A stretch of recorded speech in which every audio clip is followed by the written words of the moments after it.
you have precious time, precious seconds to transmit to either from the ground to the aircraft, where the good guys are, where the bad guys are. And this helmet-mounted display will help accelerate that process where you shorten the kill chain and you make sure that you limit any kind of collateral damage. Russ Smith, call sign Rudder. Most of my colleagues know me as Rudder. I work for Collins Aerospace in the avionics division for fighter bomber trainers. I'm partnered with Elbit on this program, and our big showstopper product is the helmet-mounted display, the Zero-G. I served in Operation Southern Watch from Kuwait over Iraq, flying all kinds of different F-111 test vehicles, and then Operation Northern Watch is combat search and rescue. And then I had the opportunity to serve 3 other tours on the ground with forward embedded infantry troops and then special operations forces in Afghanistan. It's important to give the warfighters what we call that overmatch, right? We're not interested in a fair fight.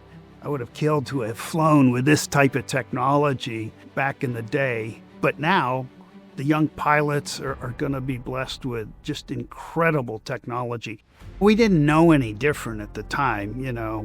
I didn't use a helmet-mounted display system until actually I retired from the Air Force and was an AT-6 demonstration pilot. And then we had the monocle device, all monochrome, not color, not binocular. The helmet didn't change, so we didn't get to take advantage of that lightweight, perfectly balanced center of gravity.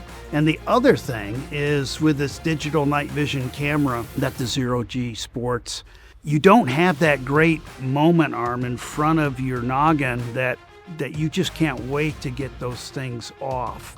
And if you get into an ejection situation, the last thing you're thinking about is, oh, I've got to remove my goggles and I've got to put my visor down.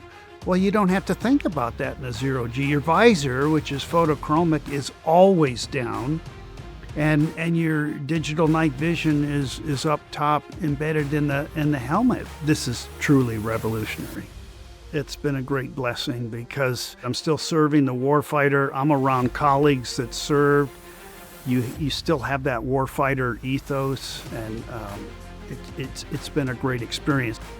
I'm Russ Rudder Smith, and I have the privilege of working with the Collins Elbit team on the revolutionary Zero-G helmet-mounted display system.